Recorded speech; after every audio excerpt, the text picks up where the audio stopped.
Welcome to MTN Outdoors. Hey there, everybody, and welcome to this week's episode of MTN Outdoors. I'm once again your guide, Andy Curtis, and once again, we are covering a lot of ground in today's episode, so make sure those hiking boots are laced up tight. We're going to trek up into the Beartooths and check out this high elevation dam. We'll then head a little farther south from that and meet a Wyoming bird lady. And I do mean Wyoming bird lady. She has dedicated her life to taking care of birds, and now she could use a little help herself. But first, before we get to those stories, we are going to talk about trout and, surprise, surprise, grizzly bears in today's show. Starting by checking in on the recovery of the latest grizzly bear mauling victim just south of Big Sky. The whole bottom part of his mouth is gone.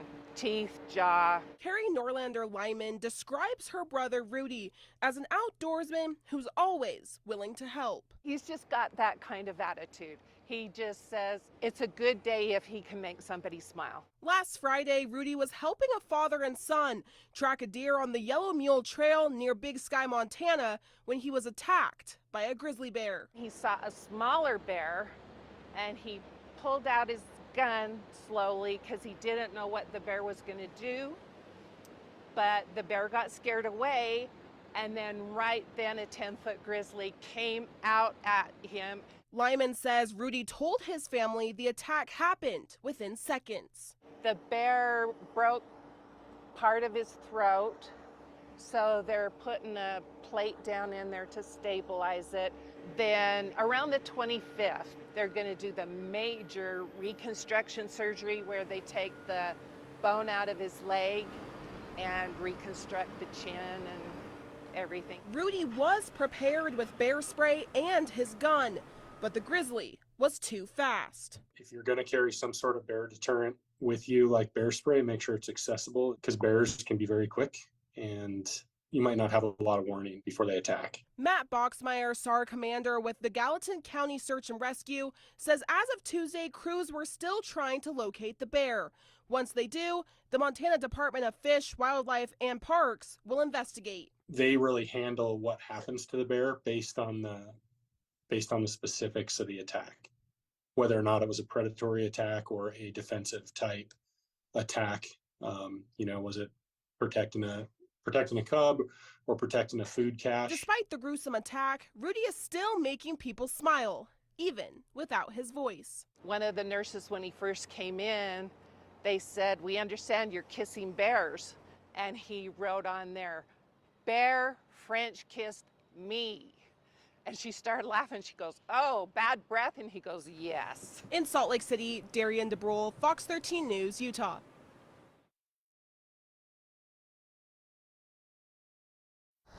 Montana is home to the last intact wild trout fisheries in the lower 48, which means any and all stressors put on trout populations are magnified. In Montana, fly fishing is a way of life for many, and fishing in general is a major economic boon for the state, bringing in $907 million annually. But in places across the state, like the Jefferson River Basin, trout numbers have declined by 20 to 25%, and the challenges facing these fish are multiple. How many people have moved into Montana in the last decade? And out of those number of people, how many are recreationalists, including anglers? That's just more pressure. So throw in some bad weather, some hot weather, some low water. It's a recipe for a declining population to me. Rich Ramersa is the owner of East Rosebud Fly Shop and said the last few years have been out of the norm. Travel traffic seemed to be down a little bit, although after the last 2 summers, I'm not even sure what normal traffic is anymore. Chrissy Webb is the communications manager for Fish, Wildlife, and Parks and said while the numbers in Yellowstone and surrounding counties are relatively normal, trout require stability to thrive. They're more of what we consider a cold water species, so they really need that cold, clean water to do well. And with these sort of prolonged periods of drought that we've been seeing in a lot of places across the state, they're of course faced with a lot of challenges. With one specific challenge on the radar of Fish, Wildlife, and Parks. We're still working through the process of figuring out what an increase in angling pressure could do for these fish. Remersa mentioned that while this season has been successful, trout face a very unique battle in the Treasure State. Montana does not stock its rivers and streams, so we don't do that. A lot of states do, but we don't. So high water, crazy low water, crazy temperatures, it definitely can impact trout populations. He said that wild-bred river populations are what makes Montana trout fishing so spectacular. Start mixing that vibrant population with hatchery-raised fish. I mean, you might benefit the angler, but you are not benefiting the habitat, I'll tell you that. But with numbers in decline in places around the state where river populations are solely reliant on their own ability to rebound, the key to improving the situation, according to Remersa, comes down to communication. When it comes to conservation, public access, educating sportsmen and women about catch and release and taking care of our resources, all of that stuff to me can improve what we're talking about today. In Billings, Phil Van Pelt, MTN News.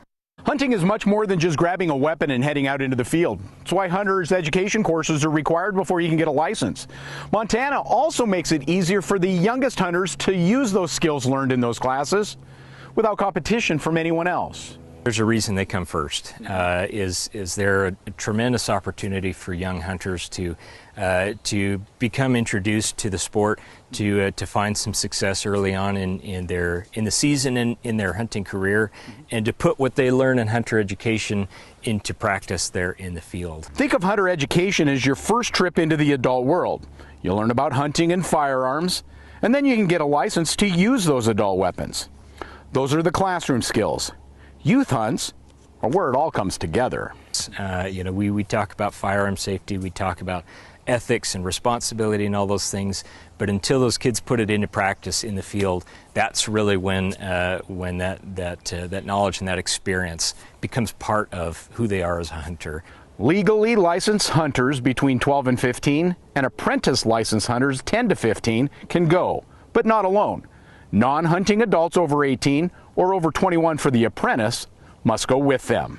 Really, that's so important, that mentorship opportunity to help these kids understand what's ethical hunting look like. How do we be responsible and legal and safe in the field? And so these youth hunt opportunities like what we have starting here in September are really a tremendous opportunity to get that started. Just a reminder, this weekend's youth hunt only for certain waterfowl and pheasant. The youth deer hunt will come up later in October. In the field with Montana's youngest hunters, Chet Lehman, MTN News. All right, that brings us to this week's MTN Outdoors trivia question, and why not keep the conversation going about bird hunting here in Montana? So here we go, a pretty easy question this week, unless of course you don't know it. Then it might be the most difficult question I've ever asked. But only two options here, true or false. The ring-necked pheasant is a native species here in Montana. Think about this one, and we'll be right back with your answer after this. We now return to MTN Outdoors. Hey, welcome back everybody. Thanks for sticking around with us here for this week's episode of MTN Outdoors. I'm Andy Curtis. And just before the break, I asked you this week's MTN Outdoors trivia question. And just in case you missed it, here it is one more time. And today's question is a simple true or false. The ring-necked pheasant is a native species to Montana. All right, if you think, yeah, of course, that sounds true. You are wrong. You are wrong in a big way, all right? It is not a native species to Montana. If you knew that was right, congratulations. And here are a few more pheasant facts for you. A male pheasant can weigh up to around 3 pounds, and females just a little less at over 2 pounds. All right, so maybe you got that question right, and maybe you're thinking, yeah, I know a little bit about birds. Well, you might, but you don't know anything compared to this woman that we're about to meet in this next story. But she could use a little extra help so she can continue to help her fine feathered friends. MTN's Penny Preston has more.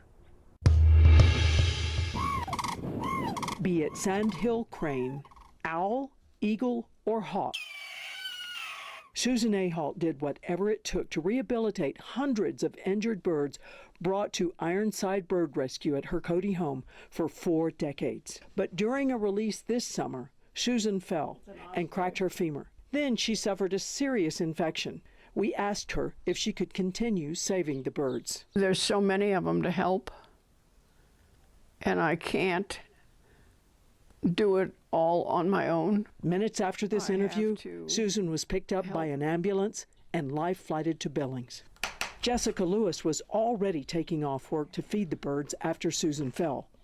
Lewis is an experienced rehabilitator herself. This is what needs to be done right now. We do have a wonderful support group of people that are coming in to help with all of their various skill sets, and this is something that I can bring to the table. She and 5 others also helped Susan with rides to the doctor's office and grocery store. So when Susan went to a hospital 100 miles away, the friends stepped up, sharing the care of the birds, visiting Susan in the Billings Hospital, and driving her home to Cody. At the same time Susan was down, so was this golden eagle fledgling who couldn't fly. The researcher who monitored him in the nest felt he may have been malnourished. We were really concerned. We thought, this bird has this much chance. Had it faltered, the eagle would spend the rest of its life in captivity as an educational bird. But after weeks of care, miracles happened. Susan grew stronger, and the golden eagle, on this late summer day, Susan watched as her friends released the golden to its big horn basin home in the sky. They released a bald eagle and 2 other raptors a week before. Their flights helped Susan heal. Thanks to those 3 birds we released, my mind is a lot more sound, and my heart is with me. Susan says this 5-month-old eagle has challenges ahead, learning how to hunt, find a territory, and a mate. He's such a big, strong baby. I think his mind has also recovered. From Cody, Penny Preston for MTN News. It's a hidden gem right outside of Fromberg, Ross Orchards, where their harvest season is already in full swing. I usually start picking right after sunrise, and a lot of times I'll pick until 7 o'clock in the evening. They say an apple a day keeps the doctor away, but for 79-year-old John Ross, he attributes it more to the work involved in running the apple orchard. I think it really does keep you in good shape because in the winter and spring I'm busy pruning, and going up and down ladders all day is really good exercise. But the hard work pays off. Sunday was Ross Orchard's 2nd apple sale of the season. Selling fruit is a Ross family tradition dating back over 100 years. My grandfather came here from Kansas in 1904 and helped start a fruit tree nursery near Rockville. My dad put trees in the early 1950s, and then I put this orchard in of about 300 trees in the early and mid 80s.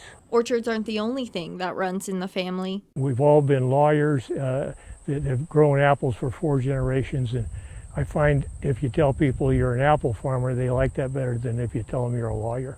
It's a personality like that and the freshly picked tree-ripened apples that keep the customers happy. Super nice to be able to meet the owners, and you can put face to the product that you're getting. It's just so much better. Ross Orchards has around 18 different varieties of apples, but not all are ripe just yet. And one of the reasons for planting different varieties is I wanted to extend the harvest from early August until about middle of October. The family plans on having a few more sales this season, and John says they will post details about them on their social media pages. Some days I think I'm crazy to do this, but it's sort of a labor of love. In Fromberg, Haley Monaco, MTN News. We now return to MTN Outdoors. Hey, welcome back everybody, and thank you for sticking around for this week's episode of MTN Outdoors. I'm Andy Curtis. Now, living here in Montana, we sure hear a lot about the Farm Bill, but do you know exactly what it is? MTN's Ryan Gamboa does, and has our story. With legislators back in Washington following the August recess, Congress has its work cut out for them. And with the government shutdown looming, Congress must come up with a decision on the federal budget, and a conflicting interest is the Farm Bill. The Farm Bill is a vital safety net for agriculture producers. Well, the Farm Bill is extremely important to food security in this country, not only to farmers and ranchers, but also to the general population. So, it's important that we give the stability to the farming community that's needed. First created in the 1930s to help struggling farmers, for nearly 100 years it evolved into a multi-billion-dollar piece of legislation. And it's broken down into 12 sections, ranging from commodities that dictate crop prices, federal crop insurance, and the largest portion of the bill, nutrition. You hear it, well, you won't be able to push any of these agricultural programs, the crop insurance, the reference points, the safety nets for farmers, without pushing this massive SNAP, massive social programs along with it. In its official title, the current Agriculture Improvement Act of 2018, Congress meets every 5 years to discuss the allotment of 2018's approximate $428 billion package. That aid is broken down like this. $325 billion goes to nutritional programs like the Supplemental Nutrition Assistance Program, or SNAP. That's 76% of the bill. $38 billion to crop insurance, and 7% to commodities, just shy of $30 billion. And that same amount to conservation, and $4 billion to miscellaneous programs. I hear that by the end of this month it's just not going to happen, and possibly by the end of the year, possibly by first quarter, next year, we don't know. Putting the sovereignty of a nation on the line. The old saying, if you eat, you're involved in agriculture, so just about everybody's involved in agriculture because everybody I know that's walking around is eating. At the end of the day, our nation is only secure if it's able to feed itself. Food security is national security. The Farm Bill expires in September 30th. Now, on a 10-year scale, that's about $1.2 trillion worth of funding. And with that comes uncertainty of when Congress will pass a new piece of legislation, leaving the fate of the Farm Bill in a haze. On Capitol Hill, Ryan Gamboa, MTN News. Right now, I'm thinking of my steps of what I gotta do. Usually they just have us pull the shoes and then knife the foot and start trimming, dressing the foot, getting enough off, and then make the shape look nice. And there's these arcs you have to match and stuff. We run a horseshoe school because we truly enjoy teaching. Right off of 19th and Bozeman is a barn and a lot of hitching posts where soon-to-be farriers learn to shoe, trim, and maintain horses' hooves. So I've really enjoyed my first 2 weeks here. I've learned a lot. They dipped us in first day. I was really surprised. I thought we were gonna be working on like mannequin legs, just not real feet, and we were working on real feet, and I was like, oh, okay. Both Levi Delamarter and Madison Ulacki come with horse experience, and they look to continue their careers in the competition world. And they both know all too well the handiness of being your own farrier. The demand is huge. Being from the customer side, you can have your regular guy that usually you're scheduled with, but rodeoing, you're traveling, you're going around all over the country. The demand is always there. I thought it would be a really great skill set to learn. A farrier is a person that maintains and cares for the health of a horse's hoof. Now, that's a skill that instructor Diego Almeida says dates back centuries. I think back in the Romans and the Greeks, they used to use horses all the time. That's how it started, but and it's pretty big in 1700s when the horses were used for transportation and people ran business using horses, A lot of the literature that we have available, probably the best literature, the ones that were written back then. Now, there are 3 sessions every single year for the MSU Farrier School. Right now, we are in fall session, and at the moment, the students are working with the equine athletes for the MSU Polo Club. It's just a very pleasant experience to see that you're able to give somebody a career in this industry. That's mainly why we do it. If you'd like to learn more about the MSU Farrier School, you can head over and check out our website. In Bozeman, Jane McDonald, MTN News. You can call it a sign of the times. The dam at Mystic Lake has been renamed Roe Dam, as you can already see here on signs for some of the most popular hiking trails here in the Beartooths.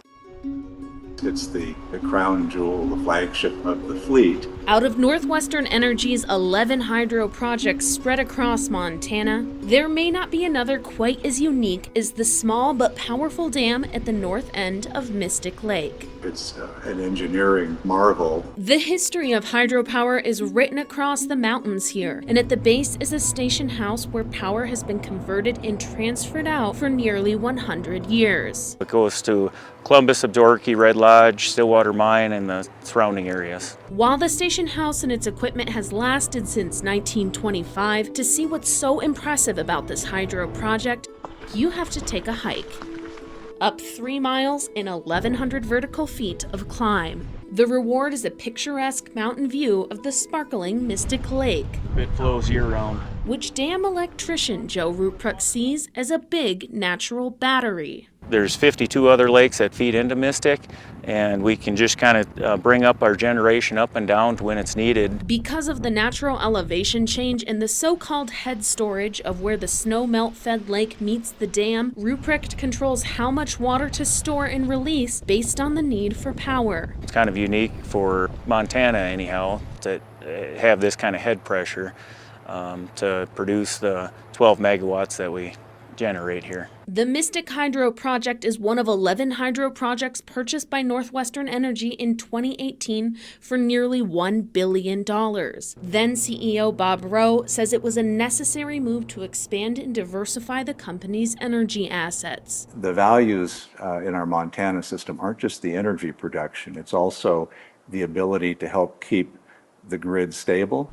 Together, the 11 hydro projects generate more than 630 megawatts of power inside Montana. 1 megawatt of power is enough to power 750 homes all at once. The icing on the cake is the stewardship opportunities to help maintain and improve Montana's rivers. While the dam at Mystic Lake is Northwestern Energy's smallest, generating 12 megawatts of power, it stands out as Rowe's favorite, planting the idea for a perfect retirement gift. And the reason we knew that was his favorite is because in the world of Zoom, his background was a picture of that dam. And there's no sign that the old dam with a new name is slowing down. I was speechless, choked up. It was extraordinary. At Mystic Lake, Jackie Coffin, MTN News. All right, everybody, that should just about do it for us here this week at MTN Outdoors. Thank you, as always, for spending some time with me this week. And remember, as you get out in the mountains and field this fall, send me a photo to andy.curtis@ktvh.com. And you just could see yourself at the end of a future episode, just like these folks. It's time for this week's MTN Outdoors Brag Board. All right, thanks again, everybody, and until next week, stay safe, and I'll see you out there.